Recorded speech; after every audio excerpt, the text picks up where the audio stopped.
തീരുയുദ്ധത്തിൻ്റെ പേരിൽ ഇന്ത്യ അങ്ങ് പെടുത്തിക്കളയാമെന്നാണ് അമേരിക്ക വിചാരിച്ചത്. പക്ഷേ നീക്കങ്ങളൊക്കെ പരാജയപ്പെട്ടുകൊണ്ടിരിക്കുന്നു എന്ന് വേണം വിലയിരുത്താൻ. കാരണം ഇന്ത്യ എന്ന് പറയുന്ന ഇത്രയും വലിയ ലോകത്തിലെ ഏറ്റവും വലിയ മാർക്കറ്റിനോട് പൊരുതുക എന്ന് പറയുന്നത് അസാധ്യമായിട്ടുള്ള കാര്യമാണ്. ട്രംപ് ചെയ്ത ഏറ്റവും വലിയ മണ്ടത്തരം അതാണെന്ന് വിലയിരുത്താം. പക്ഷേ ഇന്ത്യയുടെ നീക്കം എന്ന് പറഞ്ഞു കഴിഞ്ഞാൽ ട്രംപിനെയും അമേരിക്കയെയും ആകെ ഞെട്ടിക്കുന്നതായിരുന്നു. റഷ്യയുമായിട്ടുള്ള സഹകരണം ഇരട്ടിയിലേറെ വർദ്ധിപ്പിച്ചുകൊണ്ടിരിക്കുകയാണ് ഇന്ത്യ. അപ്പോൾ കൃത്യമായൊരു മറുപടി ഇത് തന്നെയല്ലേ ചെയ്യേണ്ടത് ശരിക്കും ഇന്ത്യ? തീർച്ചയായിട്ടും നമ്മൾ നോക്കുകയാണെങ്കിൽ 2018 ഇവർ ഈ ടാരിഫ് ഇമ്പോസ് ചെയ്തിട്ടുണ്ടായിരുന്നു. പല രാജ്യങ്ങളെ ഇത് ബാധിച്ചു. പക്ഷേ ഇന്ത്യ അന്ന് എടുത്ത നിലപാടെന്ന് വെച്ചാൽ കൗണ്ടർ ടാരിഫ് നമ്മളും ഇമ്പോസ് ചെയ്തു. അപ്പോൾ അമേരിക്കൻ എക്സ്പോർട്സിന് നമ്മൾ കൗണ്ടർ ടാരിഫ് ഇമ്പോസ് ചെയ്യുകയാണ് അന്ന് ചെയ്തത്. അപ്പോൾ ഇന്ത്യ ഒരിക്കലും ഇങ്ങനെ ഭയപ്പെടുത്താൻ പറ്റില്ല എന്നുള്ളൊരു മെസ്സേജ് ഇന്ത്യ പണ്ടേ കൊടുത്തിട്ടുണ്ട്. ഇപ്പോൾ അമേരിക്ക ചെയ്യുന്നത് എന്താ വെച്ചാൽ ആക്ച്വലി അമേരിക്ക ഇന്ത്യനെ അക്യൂസ് ചെയ്യുന്നത് ഈ റഷ്യൻ ഓയിൽ നമ്മൾ കൂടുതൽ ഇമ്പോർട്ട് ചെയ്യുന്നു എന്നാണ്. പക്ഷേ അങ്ങനെ നോക്കുകയാണെങ്കിൽ അമേരിക്ക ആക്ച്വലി ഫോക്കസ് ചെയ്യേണ്ടത് ചൈനയിലേക്കോ അല്ലെങ്കിൽ ഇപ്പോൾ LNGൻ്റെ ഇമ്പോർട്ട്സ് ആണെങ്കിൽ യൂറോപ്പിലേക്കൊക്കെയാണ്. പക്ഷേ അവരൊന്നും പറയാത്ത ഒരു അക്യൂസേഷനാണ് ഇന്ത്യക്ക് നേരെ വെച്ചിരിക്കുന്നത്. അപ്പോൾ ഇന്ത്യയുടെ വളർച്ചയിൽ അമേരിക്ക ഭയക്കുന്നു എന്ന് തന്നെ വേണം പറയാൻ. മാത്രമല്ല അമേരിക്ക ഈ 50% ടാരിഫ് ഇമ്പോസ് ചെയ്ത് കഴിഞ്ഞാൽ അത് ഇന്ത്യനെ തീർച്ചയായിട്ടും ഇന്ത്യൻ എക്സ്പോർട്സിനെ ബാധിച്ചേക്കാം. പക്ഷേ അവിടുത്തെ അമേരിക്കൻ കൺസ്യൂമർ മാർക്കറ്റിനെ അത് വലിയ രീതിയിൽ ബാധിക്കും. കാരണം ഇന്ത്യ എന്ന് പറയുന്നത് ലോകത്തിൻ്റെ ഫാർമസി എന്നറിയപ്പെടുന്ന ഒരു രാജ്യമാണ്. അപ്പോൾ നമ്മുടെ പ്രൊഡക്ട്സ് അവർ വേണ്ട അല്ലെങ്കിൽ നമ്മുടെ പ്രൊഡക്ട്സിന് പോലെ ഇത്രയും വലിയ ടാരിഫ് വന്നു കഴിയുമ്പം അവിടുത്തെ കൺസ്യൂമർ മാർക്കറ്റ് കൂടിയാണ് തകരാൻ പോകുന്നത്. മാത്രമല്ല കാരണം അവർക്ക് ഓൾട്ടർനേറ്റീവ് സൊല്യൂഷൻസ് നോക്കേണ്ടി വരും. ഈ ഒരു എന്താ പറയുക ഇത്ര ഫീസിബിളായിട്ട് ഇമ്പോർട്ട് ചെയ്യാനുള്ള മറ്റൊരു ഓൾട്ടർനേറ്റീവ് മെത്തേഡ് അവർ കണ്ടുപിടിക്കണം. അപ്പോൾ അതിനൊക്കെ അവർക്കും ടൈം എടുക്കും. മാത്രമല്ല ഈ ഡയമണ്ടിൻ്റെ എക്സ്പോർട്സ് അതിൽ ഇന്ത്യ എന്നാണ് ഏറ്റവും കൂടുതൽ ഈ പ്രോസസ്ഡ് ആയിട്ടുള്ള 90% ഡയമണ്ട്സ് ഇന്ത്യ എന്നാണ് ലോകത്തേക്ക് തന്നെ സപ്ലൈ പോകുന്നത്. അപ്പം അത്ര വലിയ ഒരു മാത്രമല്ല അമേരിക്കയിലെ കൺസ്യൂമർ മാർക്കറ്റ് വലിയ ഹൈ ആണ് ഈ ഡയമണ്ട്സിലൊക്കെ തന്നെ.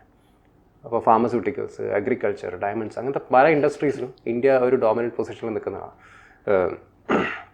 രാജ്യമാണ്. അപ്പോൾ അവിടെ ഇന്ത്യയെ ഈ പറഞ്ഞ പോലെ ഒരു 50% ടാരിഫ് കൊണ്ടുവന്നിട്ട് അമേരിക്ക തളർത്താൻ നോക്കിക്കഴിഞ്ഞാൽ അമേരിക്ക ചെയ്യുന്ന ഏറ്റവും വലിയ മണ്ടത്തര. കാരണം അമേരിക്കയുടെ കൺസ്യൂമർ മാർക്കറ്റാണ് അവിടെ തളർന്നുകൊണ്ടിരിക്കുന്നത്. അത് മറ്റ് രാജ്യങ്ങൾക്ക് ഓപ്പർച്യൂണിറ്റി ഉണ്ടാക്കും. ഇന്ത്യൻ്റെ മാർക്കറ്റ് ഡൈവേഴ്സിഫൈ ചെയ്യാൻ പറ്റും. ഇപ്പോൾ ഇന്ത്യക്ക് എന്താ പറയുക യൂറോപ്പിലേക്കോ അല്ലെങ്കിൽ റഷ്യയിലേക്കോ ഒക്കെ അപ്പം നമ്മുടെ മാർക്കറ്റ് ഡൈവേഴ്സിഫൈ ആവും. നമ്മളെ സംബന്ധിച്ച് ഒരു ചെറിയ സ്ലോ ഡൗൺ ഉണ്ടാവും, ശരിയാണ്. പക്ഷേ അത് നമ്മുടെ മാർക്കറ്റ് ഡൈവേഴ്സിഫൈ ആവുന്ന സമയം വരെ മാത്രമേ ഉള്ളൂ. പക്ഷേ അമേരിക്കയെ സംബന്ധിച്ച് അങ്ങനെ ആയിരിക്കില്ല. കാരണം ഇന്ത്യ എന്ന് പറഞ്ഞ വലിയൊരു ട്രേഡ് പാർട്ട്ണറിനെയാണ് അവർ ഇല്ലാതാക്കാൻ പോകുന്നത്. മാത്രമല്ല നമുക്ക് ഈ ഒരു ട്രസ്റ്റ് ഇഷ്യൂസ് വന്നു കഴിഞ്ഞാൽ ഒരിക്കലും അമേരിക്കയായിട്ട് നമ്മൾ പൂർണ്ണമായിട്ടും പിന്നീടൊരു ഇതുപോലത്തെ ഒരു ട്രേഡ് റിലേഷൻഷിപ്പ് വീണ്ടും എസ്റ്റാബ്ലിഷ് ചെയ്യാൻ അത്ര വലിയ രീതിയിൽ നമ്മൾ നോക്കുന്നു എനിക്ക് തോന്നുന്നില്ല. കാരണം നമ്മുടെ മാർക്കറ്റ് ഡൈവേഴ്സിഫൈ ആയി കഴിഞ്ഞാൽ പിന്നെ നമുക്ക് അമേരിക്കയിലേക്ക് അധികം ഫോക്കസ് ചെയ്യേണ്ട ആവശ്യം ഉണ്ടാവില്ല. അപ്പോൾ ഈ മാർക്കറ്റ് ഡൈവേഴ്സിഫിക്കേഷനാണ് ഇപ്പോൾ നമ്മൾ ചെയ്തുകൊണ്ടിരിക്കുന്നത്. അതിനാണ് റഷ്യ ആയിട്ടുള്ള ഈ ഇപ്പോഴത്തെ പുതിയ നമ്മുടെ ഡയലോഗ്സ് കാര്യങ്ങളൊക്കെ. അപ്പോൾ അതിൽ തീർച്ചയായിട്ടും റഷ്യയുമായിട്ട് ഒരുപാട് ട്രേഡ് പാർട്ട്ണർഷിപ്പ് നമ്മളിപ്പം കുറേ കാര്യങ്ങളിൽ ഇപ്പം ഡിസ്കസ് ചെയ്യുന്നത് മിലിറ്ററി, പിന്നെ ഈ അഗ്രികൾച്ചർ എക്സ്പോർട്സ് ഇന്ത്യയുടെ. അപ്പോൾ ഈ കാര്യങ്ങളൊക്കെ നമ്മൾ ചെയ്തു തുടങ്ങിക്കഴിഞ്ഞാൽ ഫാർമസ്യൂട്ടിക്കൽസ്, അപ്പോൾ അതിലൊക്കെ തന്നെ നമുക്ക് പുതിയൊരു മാർക്കറ്റ് നമുക്ക് ഓപ്പൺ ആയി വരും. അതിലേക്ക് കൂടുതൽ സാധ്യതകൾ നമ്മൾ കണ്ടെത്തും. അപ്പോൾ അമേരിക്ക ഒരു ഭീഷണിപ്പെടുത്തി കഴിഞ്ഞാൽ അങ്ങനെ തളർന്നു പോകുന്ന ഒരു രാജ്യമല്ല ഇന്ത്യ എന്നുള്ളൊരു ലൗഡ് ആൻഡ് ക്ലിയർ മെസ്സേജ് കൂടിയാണ് ഇതിലൂടെ കൊടുക്കുന്നത്.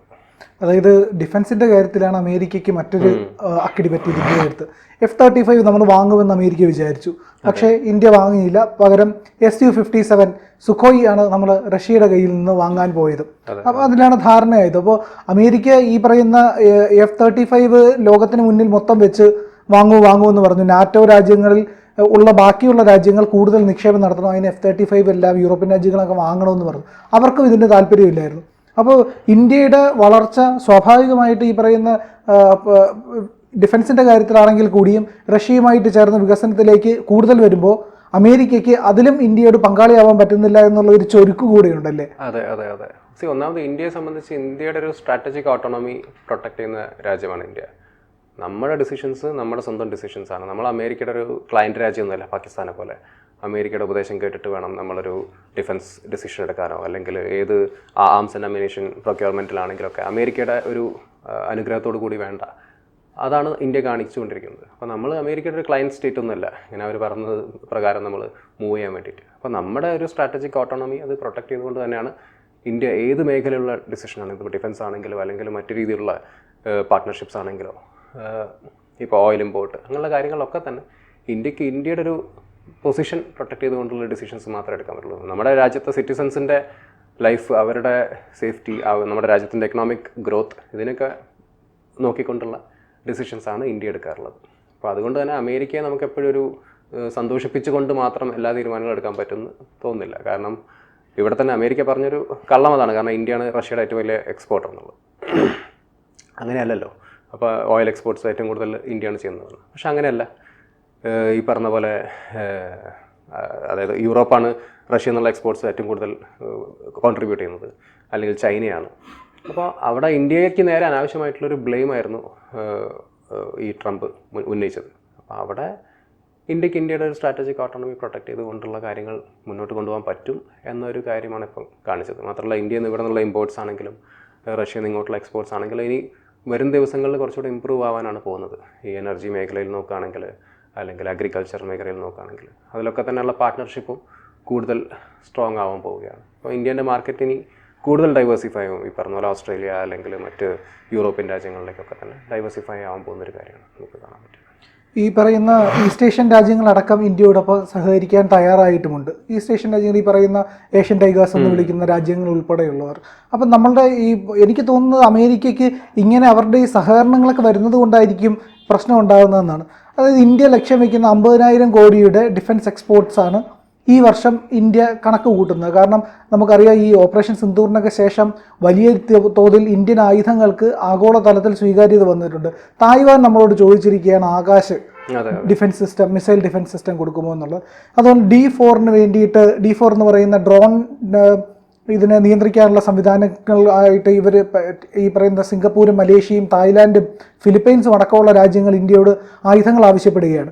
അപ്പോൾ ഇതും ഈ പറയുന്ന ലോകത്തിൻ്റെ ഈ ലാറ്റിൻ അമേരിക്കൻ രാജ്യങ്ങൾ ഉൾപ്പെടെ ആഫ്രിക്കൻ രാജ്യങ്ങളും ഒക്കെ ഇന്ത്യയിൽ നിന്ന് ഈ പറയുന്ന ആയുധങ്ങൾ വാങ്ങാൻ തയ്യാറായി നിൽക്കുന്നു. ഇതും അമേരിക്കയ്ക്ക് ഒരു വെല്ലുവിളിയാണല്ലോ ശരിക്കും. തീർച്ചയായിട്ടും അമേരിക്കയുടെ ഒരു മാർക്കറ്റ് ഡോമിനൻസ്, ഒരു ഗ്ലോബൽ ട്രേഡ് ഡോമിനൻസ് അതിനെയാണ് ബാധിക്കാൻ പോകുന്നത്. ഇതെല്ലാം തന്നെ ഇപ്പോൾ നമ്മൾ കളക്റ്റീവ്ലി നോക്കുകയാണെങ്കിൽ ഡിഫൻസ് അല്ലെങ്കിൽ മറ്റ് ഏരിയാസുള്ള ട്രേഡ് അതെല്ലാം അമേരിക്കയ്ക്ക് കുറയാൻ പോവുകയാണ്. റഷ്യ അല്ലെങ്കിൽ ചൈന അങ്ങനെയുള്ള രാജ്യങ്ങൾക്ക് കൂടുതൽ പ്രാധാന്യം കിട്ടാൻ തുടങ്ങിക്കഴിഞ്ഞാൽ. അപ്പോൾ അത് അമേരിക്ക മനസ്സിലാക്കേണ്ട കാര്യമാണ്. അമേരിക്ക അത് മനസ്സിലാക്കുന്നില്ല എന്നാണ് എനിക്ക് പറയാനുള്ളത്. കാരണം ഈ സമയമായിട്ട് പോലും അവർക്കതിൽ ഒന്ന് മാറി ചിന്തിക്കാനുള്ളൊരു സമയം കിട്ടിയിട്ടില്ല. അത് ചെയ്യാൻ പോകുന്നൊരു കാര്യം എന്ന് പറഞ്ഞാൽ ഡോളറിൻ്റെ ഡോമിനൻസ് കുറയ്ക്കും. ഇപ്പം റഷ്യ ട്രേഡിലാണെങ്കിലും റൂബിൾ ട്രാൻസാക്ഷൻസ് ആണ് നമ്മൾ ഫോക്കസ് ചെയ്യുന്നത്. അപ്പോൾ നമ്മുടെ നാഷണൽ കറൻസീൻ്റെ ഇമ്പോർട്ടൻസ് കൂടാൻ പോവുകയാണ്. അപ്പോൾ അമേരിക്കൻ്റെ ഡോളറിൻ്റെ വാല്യൂ താഴേക്ക് പോകുന്ന ഒരു സാഹചര്യത്തിലേക്കാണ് ഇപ്പോൾ പോയിക്കൊണ്ടിരിക്കുന്നത്. കാരണം ഈ ഏഷ്യൻ രാജ്യങ്ങളെല്ലാം ഒരു കളക്റ്റീവ്ലി ചിന്തിക്കാൻ തുടങ്ങി, ബ്രിക്സ് രാജ്യങ്ങളെല്ലാം സഹകരിക്കാൻ തുടങ്ങിക്കഴിഞ്ഞു.